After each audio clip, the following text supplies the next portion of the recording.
sexy guys do. Explore what's all in their minds. Yeah, about a thing or two, about a thing or two, about a thing or two. Mansplaining is deciding you're gonna search for the truth. Mansplain me, baby. Mansplain. There can be no taking back would be uncool. Welcome to Mansplaining, a podcast about the interesting things you can discover if you just take the time to learn. My name is Joe. I'm your host for this week. And as always, I'm joined by my college friend Mark. Together, we'll explore what's on our minds and hopefully figure out a thing or two about a thing or two. Mark, while I was just reading our usual intros, thinking to myself, any regular listeners of this podcast already know I'm Joe just from hearing my voice, and they know you're Mark, right? So Yes. I wonder if we need to keep saying that at the beginning. Yeah. Maybe we cut it for time, or have a singing intro that says, "Here come Joe and Mark." Anyway, Mark, I hope you've got some kind of reservoir of happiness stored inside you right now, because our topic this week is the opposite of happiness. It's sadness and loneliness. Yes. And this comes from a lot of stuff I've been reading recently about a CDC report last year and a Surgeon General's advisory warning about what they're referring to as an epidemic of loneliness and sadness in our country, particularly among young people. I keep reading about it and hearing about it. So I decided to ask you, why are young people so sad and lonely? I hope it wasn't too painful to discover the answer. No. And as always, thank you for the question. Loneliness is the sort of thing that can lurk beneath the surface of society's awareness. Almost by definition, it's something that people experience on their own, and so it can easily go underreported. There is data to suggest, however, that sadness and loneliness have become particularly acute for young people today. For instance, a 2019 survey found that 88% of people aged 18 to 24 reported some degree of loneliness, and 24% reported being frequently lonely. By contrast, in the same study, only 70% of those aged over 55 reported occasional loneliness, and only 7% reported frequent feelings of loneliness. Similarly, a 2018 survey found that 40% of 16 to 24-year-olds reported feeling lonely often or very often, compared to 29% of those aged 65 to 74 and 27% of those aged over 75. And these findings came as something of a surprise because traditionally there's been an assumption that the elderly were particularly prone to feelings of loneliness, whereas in both of these studies, the elderly reported less loneliness than young people. Yeah, Mark, I'm particularly interested in whether loneliness is a historically underreported condition.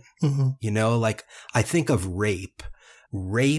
There's much more reporting of rape today than there was a few decades ago.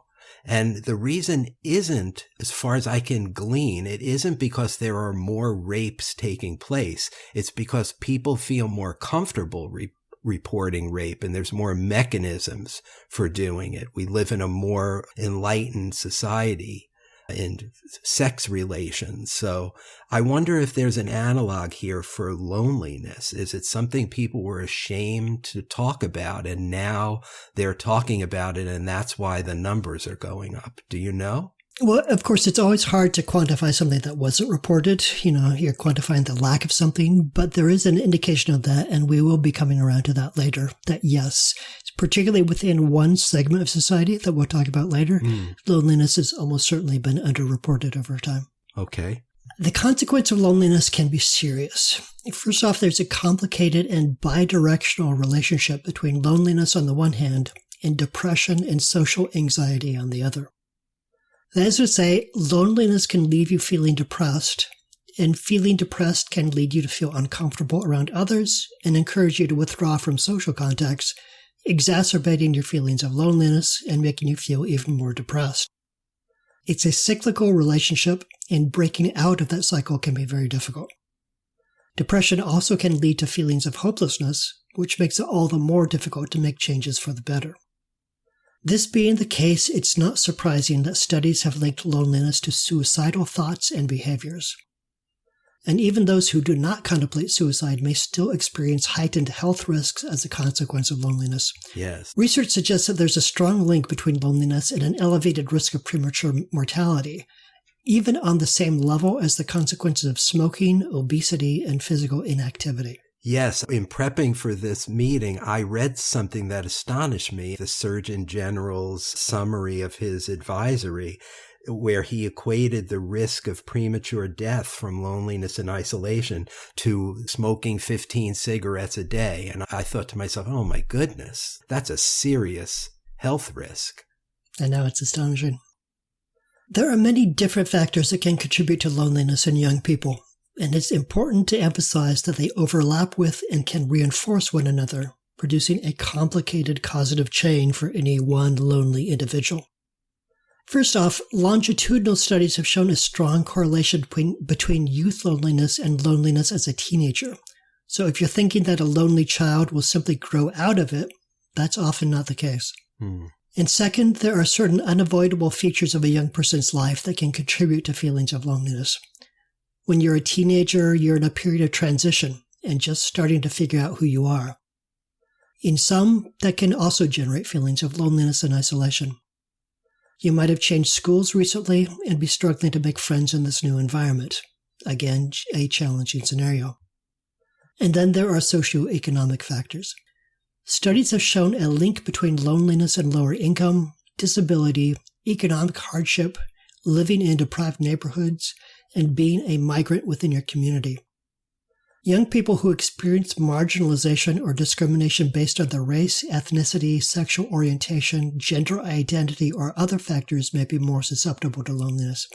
And young people at the intersection of marginalized communities, gay and black, for instance, or poor and immigrant, are particularly susceptible to feelings of loneliness for the simple reason that they feel rejected by and alienated from their community. Yeah, that makes sense. There's even some evidence that in some people there might be a genetic predisposition to loneliness and depression, and that the two are affected by the same genes, which can increase the correlation between the two conditions. And there's an evolutionary theory of loneliness, that the feeling evolved as an adaptive response to isolation. That is to say, early humans who were prone to wander off on their own might expose themselves to danger, and so feelings of loneliness could be a genetic survival mechanism.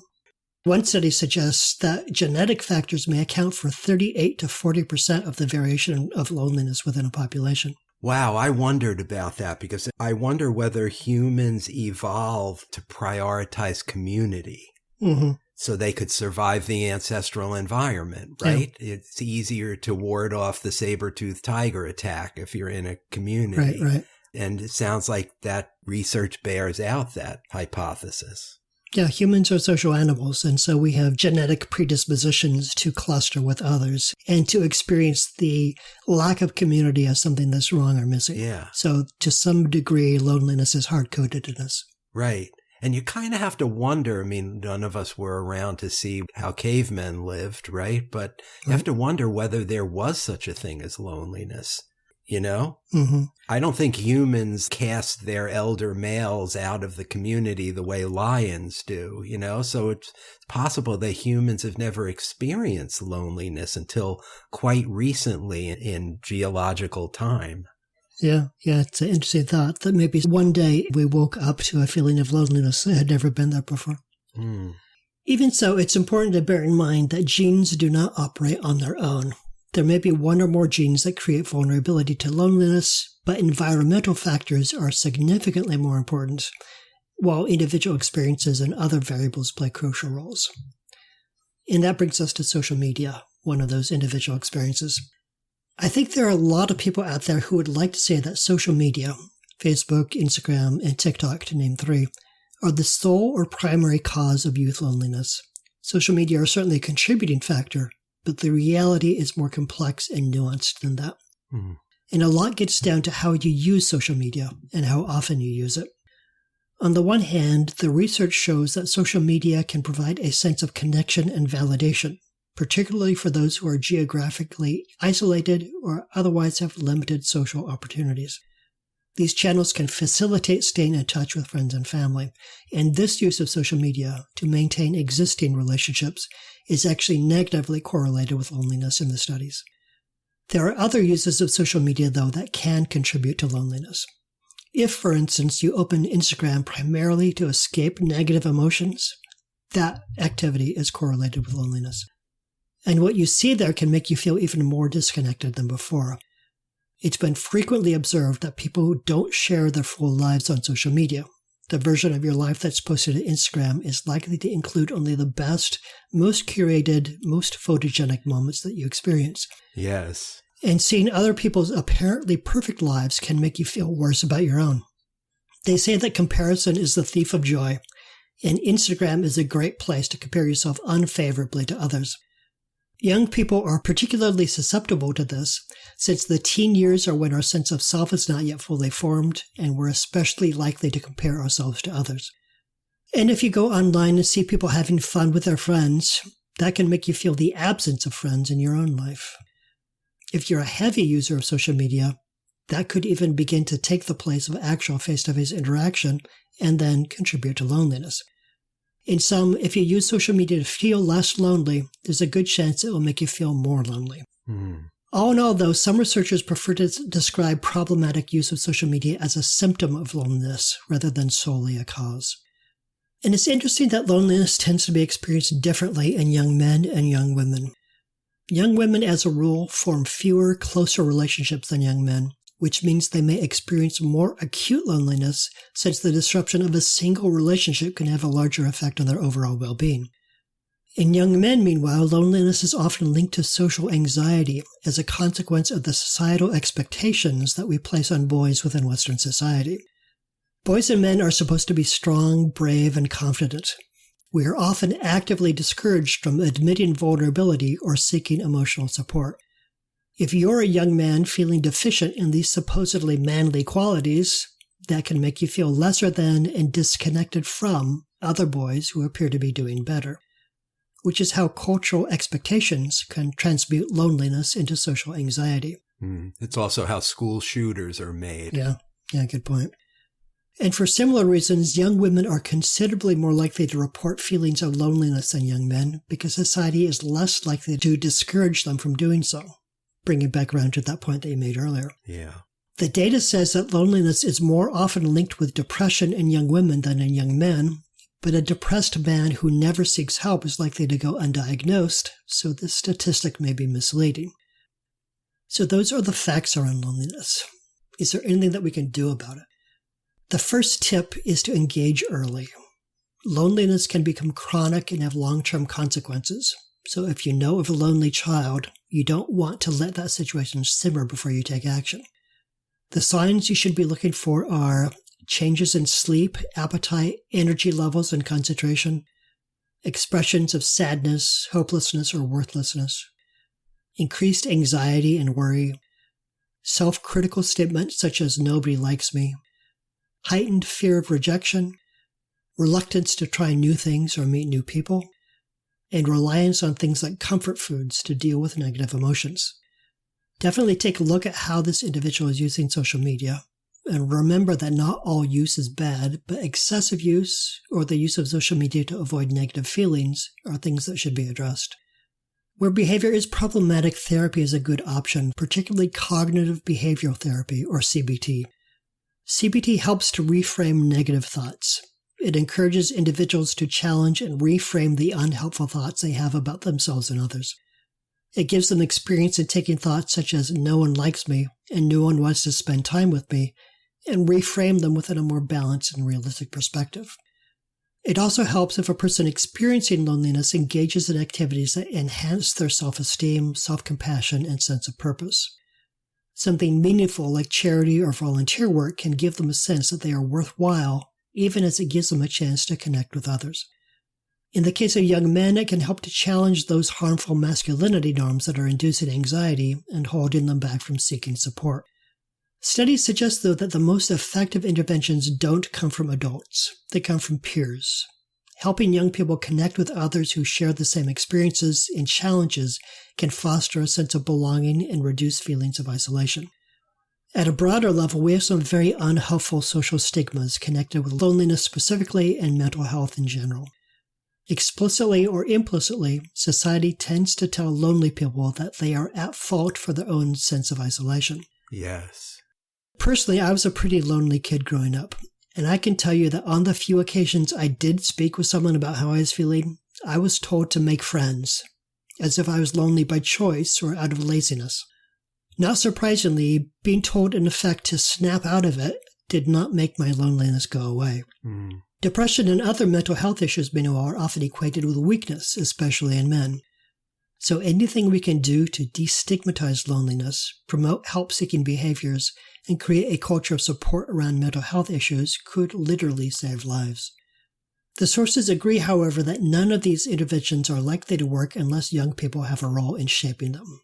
You want to involve the young person to ensure that your interventions are tailored to their specific needs, preferences, and lived experiences. But with this as background, the sources also agree that there is a reason for hope. While youth loneliness is a significant challenge, it's a common experience, and it's treatable. We can't rely on it to go away on its own, but with a good set of personalized interventions and a spirit of compassion, we can create a more connected and compassionate world for young people. So what do you say, Joe? Has this episode made you feel more or less lonely and depressed? I would say it's made me feel less, and amen to your last point.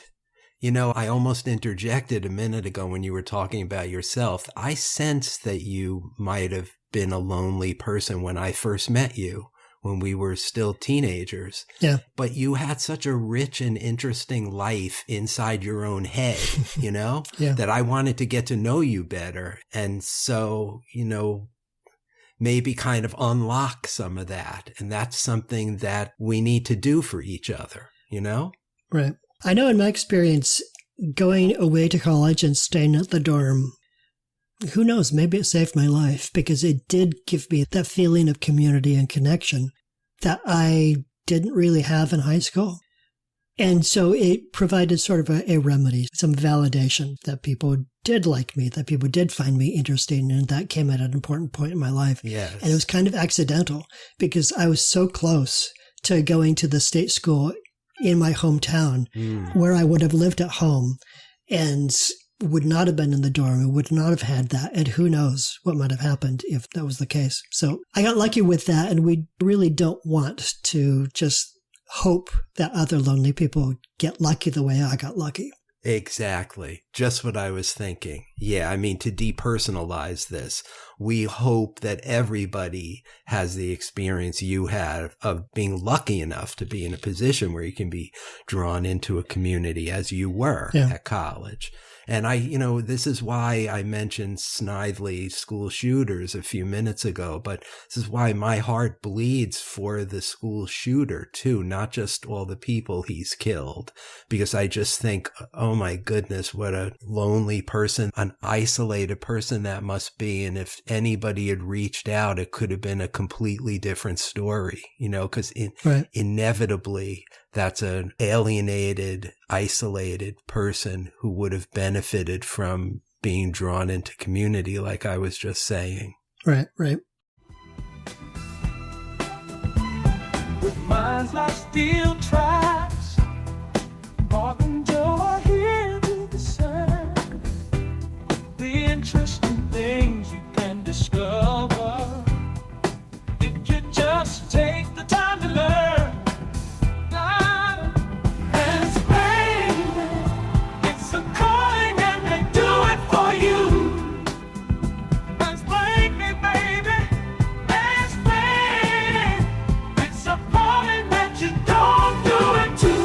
And I think the thing that really jumped out for me within the research and which really resonated with me in my own lived experience is how self-reinforcing loneliness is.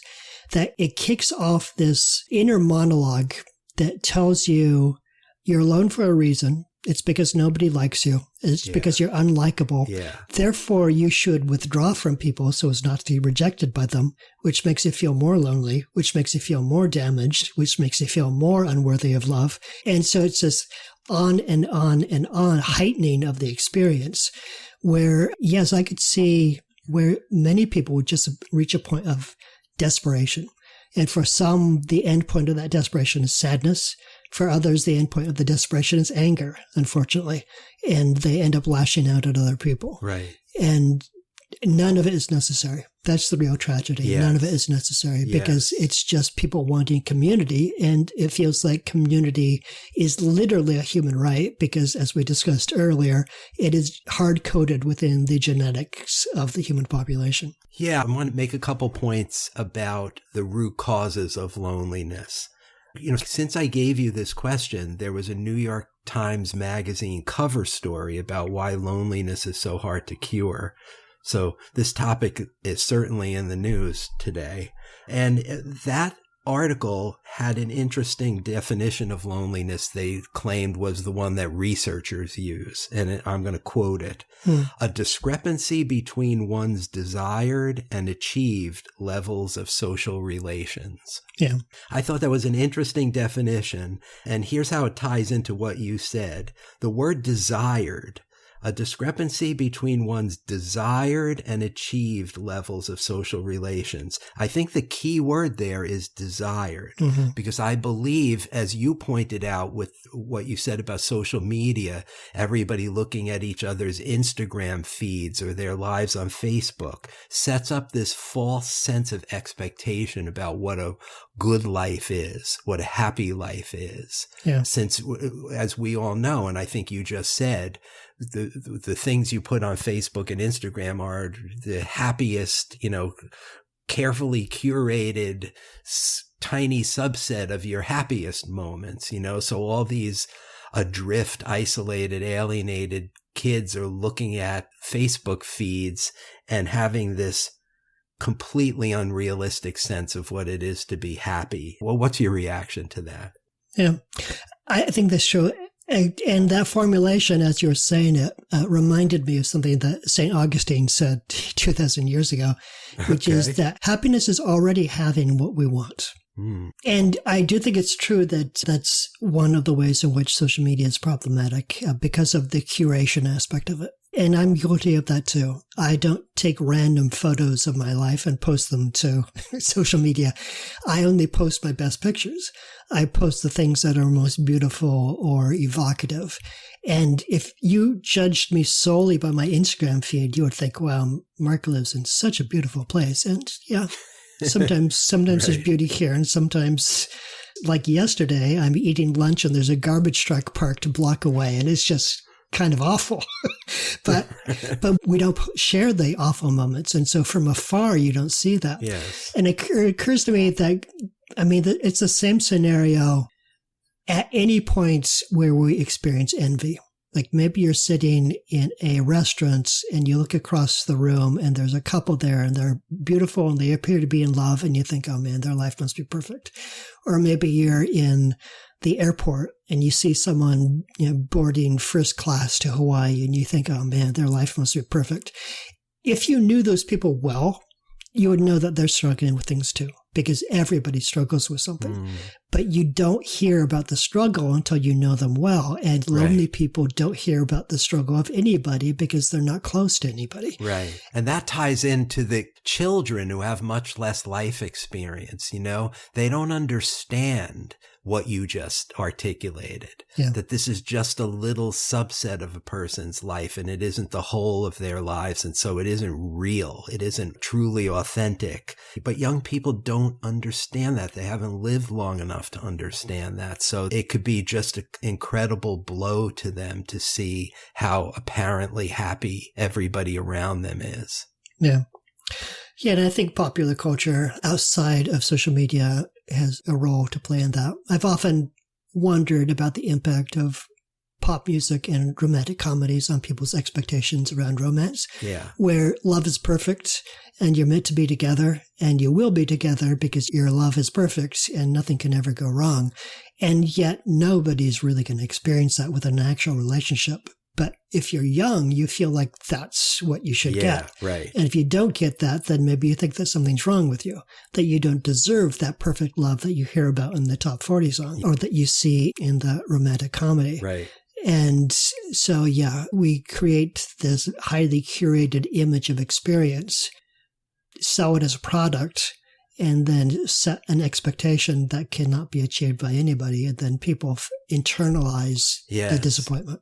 Yeah, you mentioned that top 40 song that more likely than not is written by somebody in their early 20s, if that, so they don't even have a true understanding of that it ain't all that, Right. They'll learn that later in their bitter songs when they're in their 30s and 40s. or when they're 28 or 29.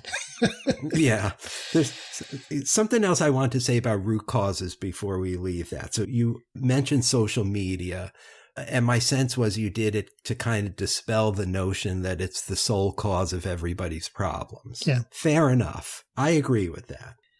But I'm surprised you didn't mention the other obvious candidates, like marriage rates are lower than they used to be.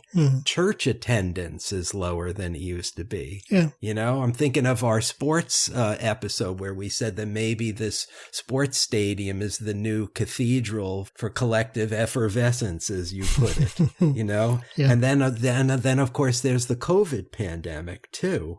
Even though, interestingly, loneliness was increasing measurably even before COVID. Yeah. So I wonder what you came across in your reading about all those other factors.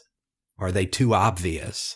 It's a good point you raised. And I think it's a good caution for both of us and for our listeners out there. My sources just never mentioned that. So as I was going through this, I didn't think about it. But you are completely right that we, as a culture, we used to have sources of community that were kind of mandatory, like the church that you had to attend, because if you didn't attend it, you were outcast. Yes. And that certainly had a negative impact to some respect on society, but also gave you this ready feeling of community and is much less experienced today. So yes, that's a good point. That's something I left out because my sources didn't talk about it. And thank you for raising it, because that is just a cultural change that could be making loneliness more common, because we live in a more individualized and fragmented society where it's less easy to find pre-made, pre-established sources of community. Yes. I always wonder if the reason why community softball teams or dodgeball teams are popular these days is because people are looking anywhere for community. And they'd rather play dodgeball to make friends than to sit at home and look at social media. Well, funny you mentioned that, because I was going to say that remote work was a real buzzkill for me personally. I'm no longer employed by my longtime employer, as I mentioned in a previous episode, but when I was employed there, we used to complain a lot about how remote work really killed the entire office community. Yeah. And the softball team, the company softball team that I still play for, is one of the few places where employees of that company can get together. And they really appreciate it. When we have a beer after a game, constantly hearing from my teammates about how much they appreciate the softball team is the only place they can go for community associated with this work experience, which is 1/3 of their friggin' lives. Yeah. I think probably my biggest takeaway from what we've been discussing now is that community is increasingly something that you need to be proactive about, that you need to seek community out rather than the community showing up on your doorstep, as was often the case for our forebears. And yeah, it used to be that maybe you didn't love your coworkers, but you probably had some friends there, and you were all in the office 5 days a week, at least 8 to 10 hours a day. And so you would see your work friends, and that gave you a sense of community.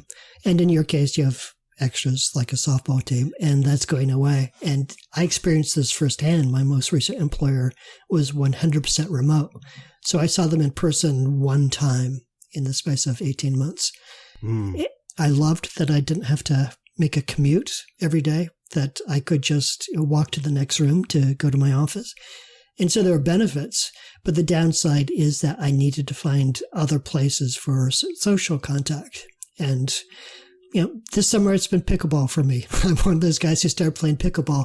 And a big part of it, part of it's a fun game, but another big, big part of it is it just gives me a chance to connect with other people. Oh, I totally get that, Mark.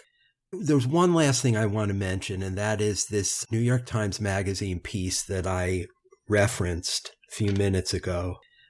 I should really say who wrote it, because since I'm now referencing it for the second time. Matthew Scher wrote this cover story for the New York Times Magazine about loneliness. And at the end of that article, he speculates about something that I want to run by you, because when I read it, I thought, boy, that's a really Mark way of thinking about things. So I want to see if you agree with my assessment. He speculates that this period of intense loneliness we're going through, this epidemic, as some professionals have called it, is, quote, a mass period of acclimatization, end quote, to a new reality, like a bridge to the new normal. We're in this new way of doing things where people don't go to the same office together. And, not many people are married. A lot of people are single and home with their cat, and nobody goes to church anymore. And the people have been thrown off stride by that. And they haven't adjusted yet. So we're kind of in a period of acclimatization to a new reality, which is to say it may not be so bad. We're going to find a way to reconcile ourselves to the new reality, and we won't be lonely in the end. That strikes me as the kind of thing you would say. Mm-hmm. So I wonder, is that fair? And what is your reaction to that? I think he's completely right that what we're seeing today is part of a seismic shift of Western society from an old way of doing things to a new way. And we're not going back to the old way.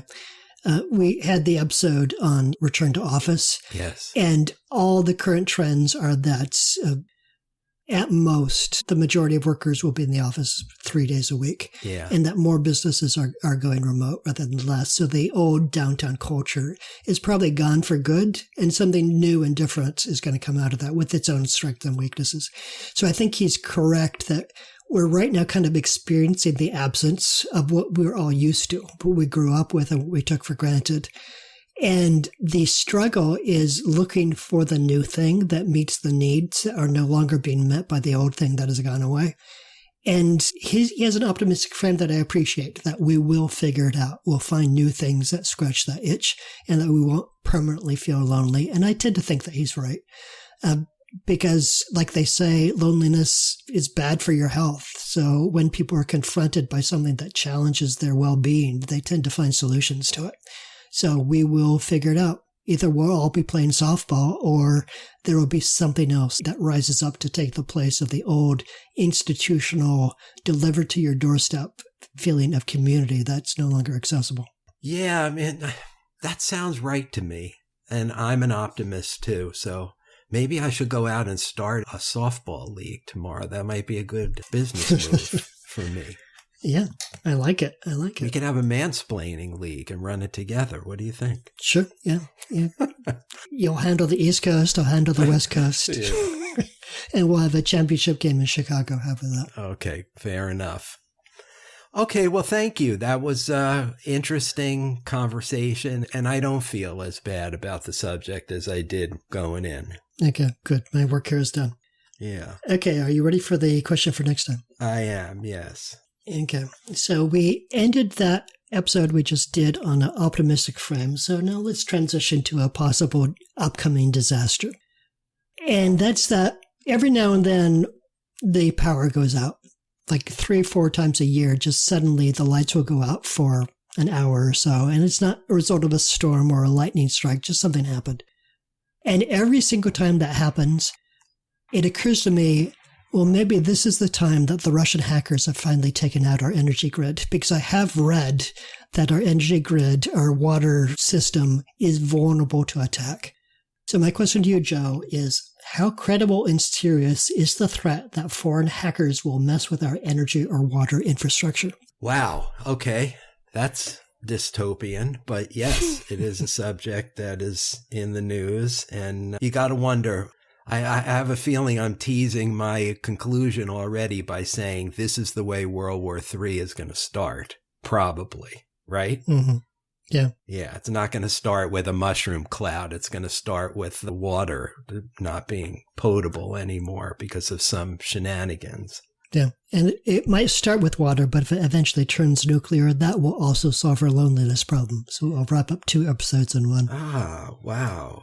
Great. Well, you are the man of segues, and you just put a bow around both topics with that remark. Yes. Okay, well, we should tell the audience that we're working on a potential surprise for our next episode, whose topic you just heard. And I guess I don't want to say anything more about that. And you'll know what the surprise is when you hear it next time. So stay tuned, because there might be something interesting brewing for next time. In the meantime, though, if you have any thoughts about this episode of Mansplaining, you want to comment on this or any other episode of our podcast, please go to our Facebook page, Mansplaining the Podcast. You can like us there. You can check our sources, leave a comment or question about what you just heard, and you can suggest topics for future episodes. And as we always say, we welcome and appreciate all that kind of feedback. We love to grow our audience like any podcaster, and the best way to do that also involves you. You can give us a rating. You could write a review on whatever app you use to listen to this podcast, whether it's Google, Apple, Amazon, Spotify, wherever you get it. If you haven't done that yet, please do it. We really appreciate it. But that's all for now. Thank you very much for listening. That was Mark, and I'm Joe, and we'll talk to you next time. See you then. I'm lonely, you are lonely, they are lonely too. And there's just one thing to do, let's be lonely together. He's sad and she's sad and they're sad, it's true. If that's you too, join the queue, let's be sad together. We used to have community, be partnered with impunity. Those good old days are definitely done. We used to play sports, bake torches, shop for shorts and cohorts. We used to have so much freaking fun.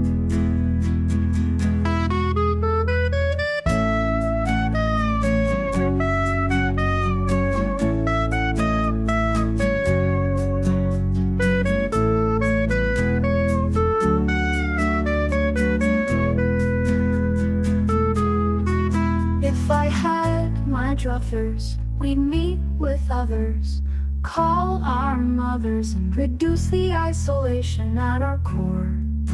So we're not so sad and lonely anymore. We used to have community, be partnered with impunity. Those good old days are definitely done. We used to play sports, bake torches, shop for shorts and cohorts. We used to have so much freaking fun.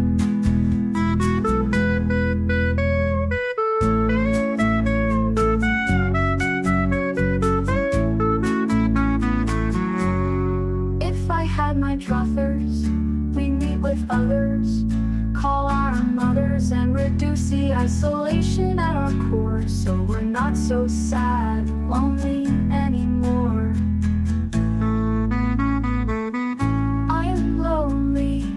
You are lonely, they are lonely too. And there's just one thing to do, let's be lonely together.